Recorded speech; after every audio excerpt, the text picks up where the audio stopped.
Kompas TV, independen, terpercaya.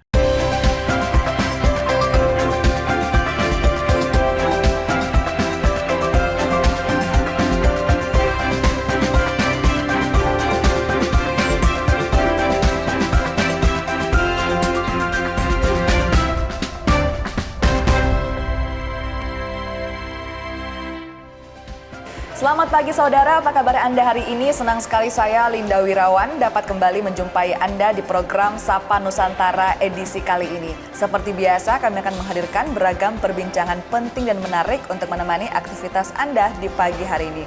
Saudara, batuk adalah gejala yang sering dianggap sepele. Tapi kalau batuknya berkepanjangan tentu patut diwaspadai karena banyak gangguan kesehatan yang diawali dengan gejala batuk berkepanjangan. Lantas kapan sebenarnya batuk ini masih dianggap normal dan kapan batuk patut diwaspadai? Kita bahas bersama dengan narasumber kita, sudah hadir di tengah-tengah kita.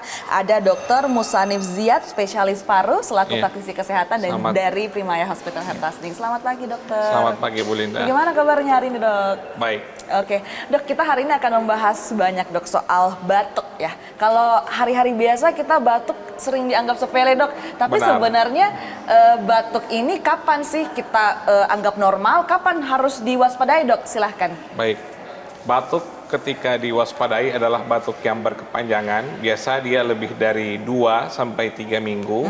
Kadang batuk ini disertai dengan dahak berwarna putih.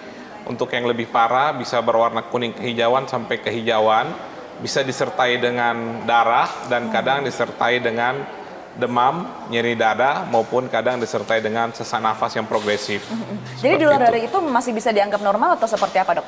Sebenarnya batuk itu sendiri adalah refleks ketika itu terjadi dalam singkat sekitar 3 sampai 4 hari, tetapi apabila lebih lama daripada itu maka kemungkinan besar terjadi infeksi atau radang pada saluran pernafasan. Jadi radangnya di saluran pernafasan apakah bisa juga merambat ke paru-paru dok atau seperti apa? Jadi kalau kita melihat anatomi tubuh, saluran nafas itu kita mulai dari hidung, kemudian sampai ke belakang tenggorokan, kemudian ada percabangan paru, kemudian masuk ke paru-paru ada saluran nafas besar, sampai ke saluran nafas kecil yang dinamakan alveoli. Seperti itu. Oke, nah dok, tadi Anda katakan bahwa kita harus waspada, ciri-cirinya salah satunya kalau lebih dari 2 sampai 3 minggu, kalau berdahak, kuning kehijauan, sampai bahkan bisa berdarah dok ya. Nah lantas apa penyebab paling umum batuk berkepanjangan dok?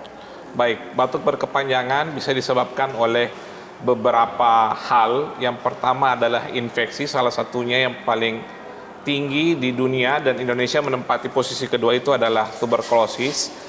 Kemudian disebabkan oleh karena peradangan, yaitu bisa karena bronkitis yang disebabkan oleh karena rokok maupun polusi udara. Kemudian yang ketiga bisa disebabkan oleh kanker paru, yaitu akibat adanya pertumbuhan jaringan abnormal pada paru yang membentuk suatu tumor sehingga memberikan gejala seperti batuk darah sampai penurunan berat badan yang sangat drastis. Oke, jadi apakah memang kalau batuk berkepanjangan ini selalu berhubungan dengan paru dok ya? Karena tadi Anda katakan TBC, bronkitis, kanker paru, itu seperti apa dok? Masing-masing dari penyakit ini memang berasal dari paru-paru itu sendiri, tetapi batuk juga bisa berasal dari luar paru. Seperti contohnya itu adalah keluhan hidung tersumbat atau karena beringus. Nah, ada fenomena yang dikategorikan sebagai post nasal drip, di mana sekret atau ingus itu jatuh ke belakang tenggorokan sehingga tampak seperti batuk berdahak, padahal tidak. Sehingga memberikan obat batuk pada kondisi tersebut malah akan membuat tenggorokan lebih gatal dan akan lebih batuk. Kemudian ada seperti kasus lanjutan pada gastroesophageal reflux atau reflux asam lambung menjadi laryngopharyngeal reflux disease atau LPRD. Ini juga bisa menyebabkan batuk. Jadi ada beberapa kondisi batuk yang disebabkan dari luar saluran pernafasan. Oke, nah kalau batuk yang disebabkan dari luar saluran pernafasan, apakah termasuk batuk kronis atau batuk normal seperti yang tadi kita katakan dok? Kalau itu tidak termasuk sebagai batuk kronis, tapi dia sudah dikategorikan sebagai batuk yang palsu. Oh. Saya kategorikan seperti orang yang memiliki perdarahan lambung. Kemudian dikategorikan, oh saya ada masuk ke rumah sakit dengan keluhan batuk berdarah. Iya. Ketika dia dilakukan pemeriksaan dan dilakukan ronsen, ternyata tidak ada kelainan di paru-paru, tetapi kelainan ini berasal dari lambung. Ketika pasiennya terjadi perdarahan di lambung, dia teraspirasi atau terangkat naik dari saluran lambung ke saluran pernapasan, ekspektorasi darahnya, sehingga dikategorikan sebagai namanya pseudohemoptisis atau batuk darah yang palsu, seperti itu. Jadi memang dikategorikan sebagai batuk palsu, tetapi kalau batuk itu sendiri wajib berasal dari saluran pernapasan. Oh, jadi kalau batuk yang berasal dari luar saluran pernafasan itu bisa dikatakan batuk palsu ya, Dok ya? Betul sekali. Sedangkan batuk yang tadi Anda katakan yang real itu yang berasal dari saluran pernafasan. Benar. Dan berpusat di paru-paru seperti yang tadi Anda katakan. Benar sekali. Oke, Dok, nah, untuk jenis batuk sendiri kering atau berdahak itu berpengaruh tidak dengan dari luar pernapasan ataupun dari dalam pernapasan? Baik, untuk batuk yang berdahak umumnya disebabkan oleh karena infeksi seperti tuberkulosis ataupun infeksi akut seperti pneumonia. Nah, untuk batuk kering biasa disebabkan oleh asma. Asma tidak selalu dengan kondisi sesak, tetapi ada asma varian batuk, yaitu asma yang ketika kambuh dia batuk-batuk dan terdengar bunyi mengi di saluran pernapasan. Kemudian ada juga tipikal bronkitis yang lebih dominan, yaitu adalah batuk tanpa dahak dan biasa tanpa juga sesak dan tanpa demam. Ini dikategorikan sebagai bronkitis radang, sehingga lebih dominan batuk keringnya seperti itu. Nah, menarik tadi Anda katakan bahwa batuk berdahak itu bisa menjurus ke TBC ya, Dok ya? TBC Iya. ya, Dok ya. Nah, lantas apa perbedaan batuk berdahak normal dengan batuk berdahak yang akan menuju ke TBC, Dok? Baik, kalau batuk berdahak yang disebabkan oleh non-infeksi Iya. atau karena TBC, umumnya dia biasanya karena terpapar dengan debu-debu organik ataupun seperti polusi udara, kemudian debu yang berterbangan, kemudian misalnya kita berada di suatu lokasi, misal ada di pabrik, debu dari kayu atau debu logam itu terpapar sama kita, itu menghasilkan batuk yang berdahak. Nah, biasanya penanganannya kalau kita menjauh dari tempat tersebut, batuk cenderung menghilang. Dan biasanya kita tidak memerlukan obat batuk, yang kita perlukan adalah obat anti radang dan obat penekan refleks batuk.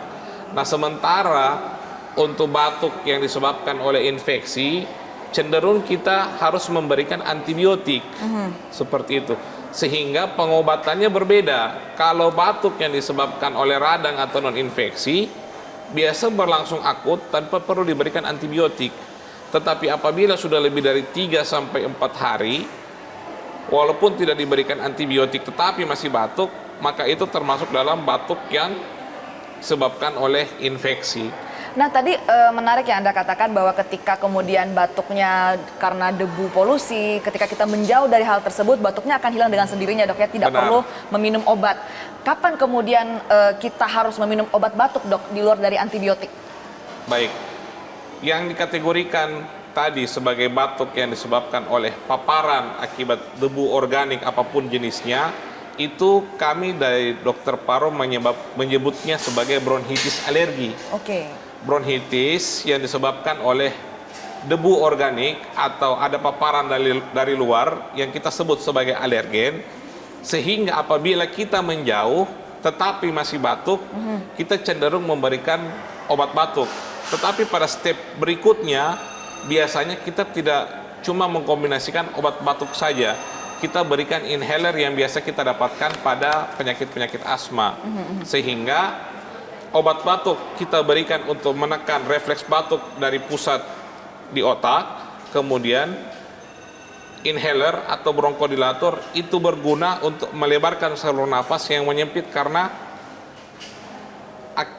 terjadi radang, sehingga menyebabkan paru-paru berusaha mengembang, sehingga kita terjadi refleks untuk melakukan batuk seperti itu, sehingga kita tekan dari pusat pernafasannya yang ada di otak, kemudian dari sistem pernapasannya kita lebarkan kembali ke saluran normal karena tadi terjadi pembengkakan akibat radang. Oke, jadi Seperti penanganannya ada menggunakan obat batuk dan juga inhaler, dok ya. Benar. Kita akan ngobrol banyak, dok, soal bagaimana kemudian penyebab dan resiko dari batuk berkepanjangan. Namun kita jeda sejenak, saudara jangan kemana-mana, tetap bersama kami di Sapa Nusantara.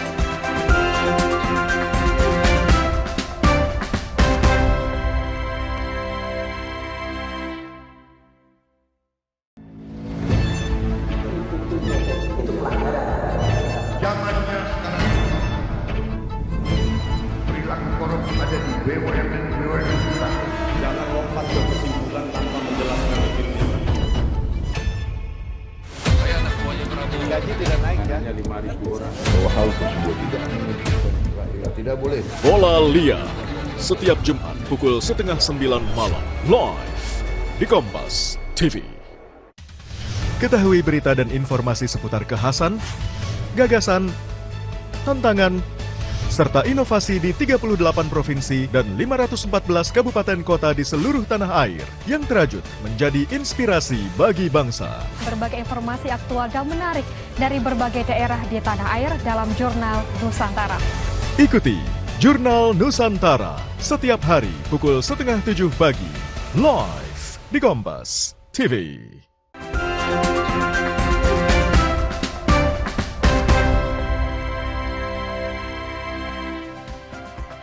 Terima kasih saudara, Anda masih bersama kami di Sapa Nusantara. Kita masih bersama dengan Dr. Musanif Siat, spesialis paru dari Iya, Trimaya Bu. Hospital Hertasning.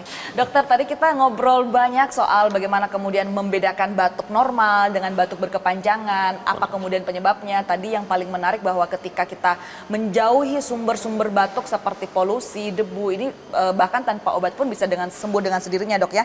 Nah, lantas dok, bagaimana pengaruh polusi udara ketika kemudian kita tidak menghindar dari polusi udara, misalnya mungkin kalau kita lagi di jalan terpapar polusi secara berkepanjangan, apakah itu bisa mempengaruhi kesehatan paru, dok? Baik, untuk penjelasan tersebut, polusi udara ataupun asap rokok normalnya akan mempengaruhi saluran pernapasan di paru-paru. Yang pertama akan terjadi penyakit yang namanya bronkitis. Ini terjadi peradangan di saluran nafas besar. Keluhannya biasanya tipikalnya batuk. Nah, untuk keluhan yang lebih berat, kita kategorikan, kita namakan, yaitu adalah emfisema paru, dengan keluhan yang lebih berat, yaitu adalah sesak. Keduanya, ketika terjadi peradangan yang sangat lama, kalau pada bronkitis akan masuk ke fase namanya bronkitis kronik. Nah, bronkitis kronik ini akan ketergantungan sama inhaler untuk menghentikan batuknya. Jadi bukan cuma obat batuk saja yang seperti tadi saya katakan. Kemudian untuk emfisema paru, ini akan berevolusi lagi ke penyakit yang lebih berat, yaitu adalah chronic obstructive pulmonary disease atau COPD. Ini memerlukan inhaler kombinasi, dan bahkan pada saat usia-usia tua atau usia lanjut, itu akan ketergantungan pada oksigen, sehingga kita memerlukan terapi oksigen jangka panjang. Nah, paparan jangka panjang ini yang harus kita hindari dengan cara bagaimana? Menggunakan masker pada saat kita berkendara. Nah, kalau pada perokok aktif, kita hentikan rokok, sementara pada perokok pasif, kita hindari perokok aktif. Seperti Nah, itu. yang tadi Anda katakan bahwa untuk bronkitis kronis mereka akan ketergantungan terhadap inhaler, dok ya? Benar sekali. Apakah ketergantungannya selamanya atau ada jangka waktu tertentu, dok?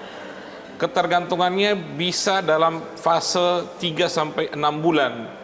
Jadi biasa penggunaan inhaler itu dilakukan evaluasi selama 3 bulan, apakah dosisnya harus ditingkatkan ataukah dosisnya bisa diturunkan.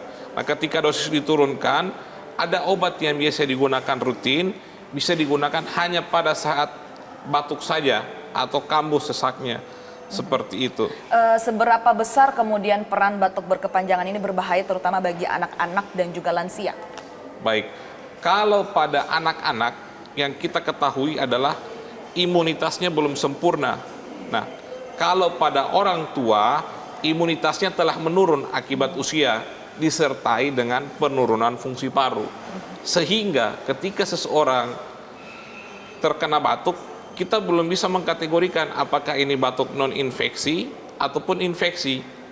Sehingga sebaiknya ketika kita batuk, kita harus berusaha menghindar dari anak-anak maupun lansia, karena ketika kita menginfeksi anak-anak, maupun lansia, ini sangat berbahaya. Kenapa? Karena sangat banyak pasien-pasien anak yang masuk ke poliparu, itu batuknya berlangsung lebih dari 2-3 minggu. Ini bukan karena batuknya disebabkan oleh infeksi yang biasa-biasa saja, tapi ini disebabkan oleh infeksi yang berulang-ulang. Misalnya karena dari ayahnya yang merokok ataupun dari saudaranya yang merokok. Begitu pula orang tua yang keluar masuk di poliparu, itu akibat hidup atau satu rumah dengan perokok, sehingga sudah mengganggu saluran pernafasan yang menyebabkan radang, diperberat dengan karena usia tua sangat mudah dan rentan terinfeksi dengan penyakit-penyakit paru lainnya seperti paling umum pneumonia. Seperti itu. Tadi Anda sudah menyinggung sedikit soal perokok ya dok ya, bagaimana kemudian asapnya bisa mengganggu terutama ketika kita tinggal dalam suatu lingkungan. Nah, Benar. untuk perokok kita tahu bahwa untuk perokok pasif tentunya berbahaya, tapi untuk perokok aktif misalnya, seberapa besar peran rokok ini untuk menyebabkan batuk ke perokoknya dok? Baik, kalau pada perokok aktif ini biasanya menyebabkan batuk itu dengan, kalau kita bercermin ya orang-orang dahulu, artinya orang-orang sebelum generasi kita, orang tua kita, mereka itu menggunakan rokok, tetapi mereka belum ada kendaraan secanggih sekarang, sehingga mereka itu kesana kemarin naik sepeda, berjalan kaki, sehingga ketika usia 60 dan 70 tahun baru terkena yang namanya penyakit paru, apakah itu bronkitis ataukah itu COPD, dan itu memang sudah lumrah atau natural, memang usia tua akan terkena dampak tersebut. Tetapi dengan rokok yang secara umum saja atau rokok konvensional zaman sekarang, ketika seseorang merokok, kemudian kita lihat orang-orang zaman sekarang sudah terpaku dengan teknologi, sudah jarang berolahraga, kemana-mana sudah ada kendaraan, sehingga mengurangi aktivitas fisik, itu penyakit-penyakit yang mestinya terkena pada umur 60-70 tahun itu mundur ke umur 30-40 tahun, seperti itu. Bahkan penyakit-penyakit yang notabene ini karena rokok, itu bukan cuma dari paru-paru, bahkan serangan jantung. Umur-umur 30-35 tahun sudah masuk ke rumah sakit karena serangan jantung. Ternyata akibat apa? Akibat rokok. Kemudian masuk dengan sesak napas, ternyata terjadi bronkitis, terjadi COPD, sehingga usia-usia yang mestinya produktif, bekerja, bisa jalan-jalan, bisa rekreasi bersama keluarga, malah terbaring di rumah sakit, seperti itu. Oke, kalau Anda boleh bercerita dok, kasus-kasus pasien-pasien yang Anda temui sekarang untuk di poliparu didominasi usia berapa dok? Saat ini usia yang paling banyak itu adalah usia kerja di atas 25-35 tahun. Itu karena didominasi oleh merokok atau seperti apa? Didominasi oleh perokok aktif maupun perokok pasif. Gejala-gejala yang biasa mereka sampaikan ke dokter, gejala awal seperti apa? Baik, gejala yang biasa mereka sampaikan ini adalah pertama gejala batuk yang sangat panjang dan mengganggu, sehingga batuk ini sendiri bukan cuma mengganggu mereka, mengganggu juga teman-teman kerja. Kemudian ada bahkan yang mengeluh sesak nafas, tetapi yang mengeluhkan sesak nafas bukan pasiennya tapi rekan kerjanya. Kamu kok kayak sesak nafas, ngos-ngosan. Ada juga yang sadar dia sesak nafas, dia datang. Tapi kalau yang tidak sadar, ini karena tubuhnya sudah kompensasi, sudah terbiasa dengan sesak nafas. Ada yang datang dengan nyeri dada, nyeri ketika menarik nafas panjang, itu tidak bisa secara kuat untuk menarik nafas, sehingga ketika dia menarik nafas dia merasakan ada terasa nyeri di salah satu paru. Oke. Begitu. Ya, dan yang tadi yang paling pertama dan awal Anda sebutkan terkait dengan batuk ya dok ya, batuk berkepanjangan menjadi gejala awal yang sering Anda temui di pasien-pasien Anda, dan itulah tadi mengapa kita katakan bahwa batuk ini tidak boleh dianggap sepele. Benar. Kita masih akan ngobrol banyak dok soal bagaimana kemudian penanganan dan pencegahan untuk batuk berkepanjangan, namun kita jeda sejenak. Saudara jangan kemana-mana, tetap bersama kami di Sapa Nusantara.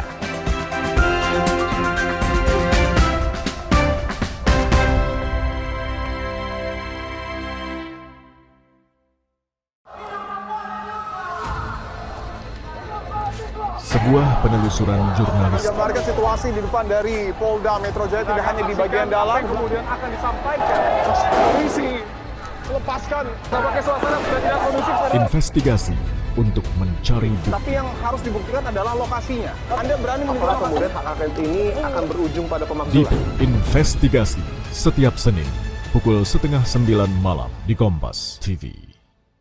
Awali hari dengan sejumlah informasi terpilih. Seorang pengendara ojek online terluka parah. Usai motor yang melintasi jalan berlubang di Jakarta, longsor membuat 6 titik di Jalan Trans Papua putus total. Menjadi referensi menjalani aktivitas di pagi hari. Di Singapura menyebut sopir penabrak sudah ditetapkan sebagai tersangka. Dan duka cita mendalam atas meninggalnya siswa sekolah kejuruan yang mengalami kecelakaan. Kompas Pagi, setiap hari pukul 4:30 pagi, live di Kompas TV.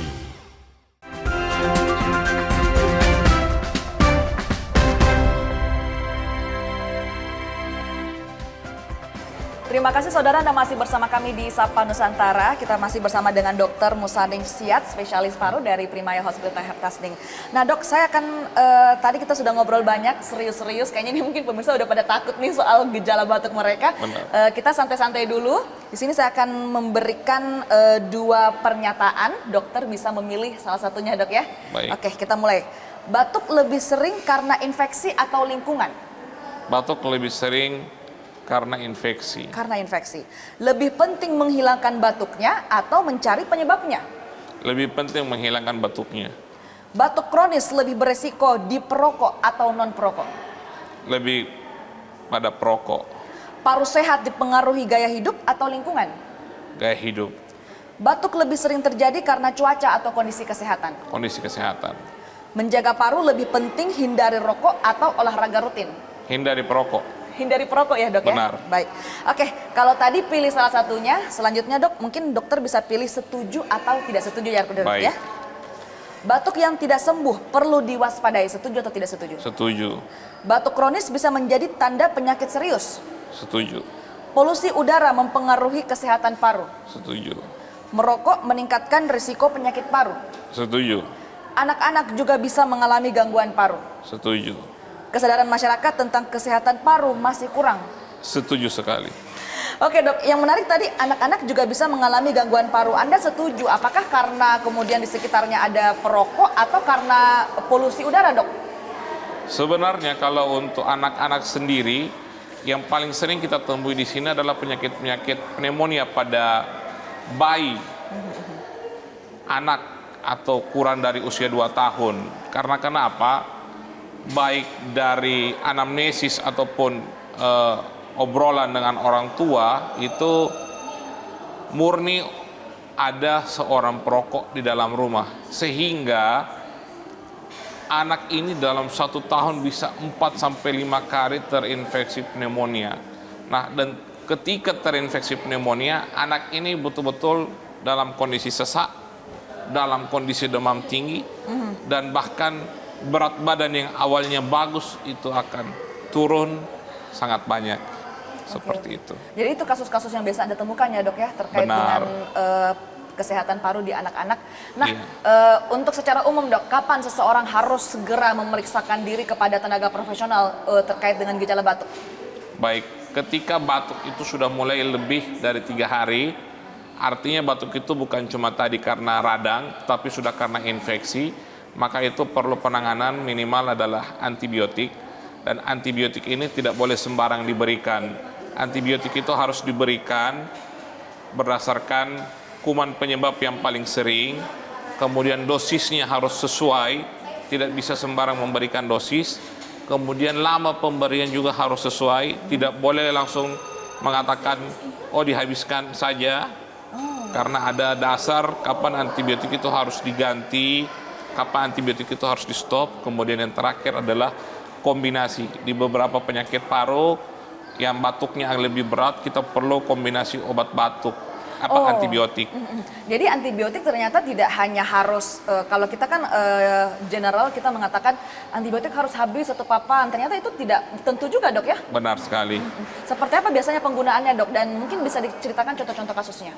Baik, syarat penggunaan antibiotik pada batuk yang lama atau belum sembuh lebih dari 3 hari atau lebih dari 14 hari, umumnya antibiotik kita berikan dalam 48 jam sampai 72 jam pertama.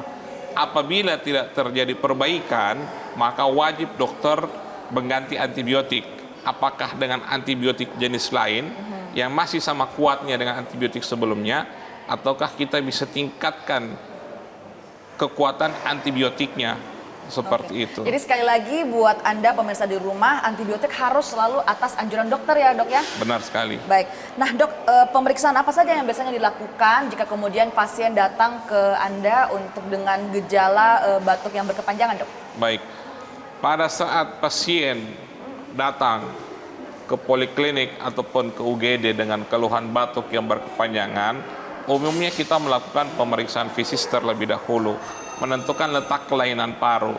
Untuk itu, setelah kita mengetahui di mana letak kelainan dan kita memiliki beberapa diagnosis, kita biasanya melakukan pemeriksaan ronsen paru. Ronsen paru ini untuk menilai seberapa tinggi akurasi atau kira-kira diagnosis yang kita buat, sehingga misalnya dia terkena penyakit pneumonia atau misalnya terkena penyakit TBC, ketika kita lakukan ronsen kemudian benar sesuai dugaan kita, maka pengobatan yang diberikan bisa dilanjutkan atau bahkan bisa lebih tepat terapinya seperti itu. Kemudian ada pemeriksaan tambahan, yaitu adalah spirometri atau uji fungsi paru. Ini bisa menentukan kelainannya, apakah dia di saluran nafas besar ataupun kecil, ataukah gangguannya dari pengembangan paru itu sendiri. Seperti itu. Jadi banyak sekali langkah-langkah yang harus dilakukan secara profesional dok ya, Benar untuk sekali. menentukan bagaimana kemudian penyakit batuk ini. Benar. Nah dok, saran apa yang bisa Anda sampaikan kepada masyarakat untuk mencegah gangguan paru dok? Silahkan. Baik, yang pertama kita harus modifikasi pola hidup. Ada pola hidup yang bisa dirubah. Yang pertama itu adalah perokok. Jika kita perokok, kita bisa mulai stop merokoknya. Kemudian yang kedua, jika kita bekerja di lingkungan yang memiliki polusi ataupun asap pabrik ataupun debu pabrik, kita bisa mulai menggunakan masker yang direkomendasikan oleh tempat kita bekerja. Kemudian yang ketiga, pada yang bukan perokok aktif, sebaiknya jangan mencoba-coba mulai merokok dan mulai menghindari perokok itu sendiri. Kemudian yang terakhir adalah ketika kita berkunjung ke suatu tempat, misalnya yang tadi saya katakan, misalnya di sekitaran pabrik industri tertentu yang memproduksi debu ataupun polusi pekerjaan, itu kita menggunakan masker sehingga kita tidak terpapar dengan polusi dari tempat tersebut, karena mencegah lebih baik daripada mengobati. Mencegah lebih baik daripada mengobati, Benar bisa menggunakan sekali. masker, jauhi perokok, dan jika misalnya masyarakat normal, jangan coba-coba merokok ya dok. Benar ya. sekali. Oke. Terakhir dok, mungkin apa pesan dokter agar masyarakat tidak menyepelekan batuk? Silahkan. Baik, batuk adalah tanda fisiologis atau tanda normal ketika ada benda asing yang masuk ke dalam saluran pernafasan. Nah, ketika batuk lebih dari 3 hari, sebaiknya segera periksakan diri ke dokter. Nah, apabila dalam waktu 3 hari sudah periksa ke dokter, minimal dokter umum, tetapi tidak ada perbaikan, maka segera periksakan diri ke dokter spesialis paru. Karena saat ini sangat banyak penderita usia muda, produktif, bahkan dengan keluhan batuk hanya sesekali menderita tuberkulosis, karena Indonesia menduduki peringkat nomor 2 di dunia sebagai kasus tuberkulosis paling banyak di dunia, seperti itu. Jadi sekali lagi yang saya kutip tadi, mencegah lebih baik daripada mengobati. Benar sekali. Jaga diri kita dan juga jaga keluarga kita dari segala polusi gitu ya dok ya. Terima kasih sekali lagi Terima kasih, dokter Bu Linda, sudah bergabung bersama kita di Sapa Nusantara edisi kali ini. Kami juga mengucapkan terima kasih kepada Primaya Hospital Hertasni yang sudah mewujudkan perbincangan kita bersama dengan Dr. Musanif hari ini. Dan saudara, informasi tadi juga sekaligus menutup perjumpaan kita di Sapa Nusantara edisi kali ini. Saya Linda Wirawan bersama dengan segenap kru yang bertugas mengucapkan terima kasih. Selamat pagi, selamat beraktivitas, dan sampai jumpa.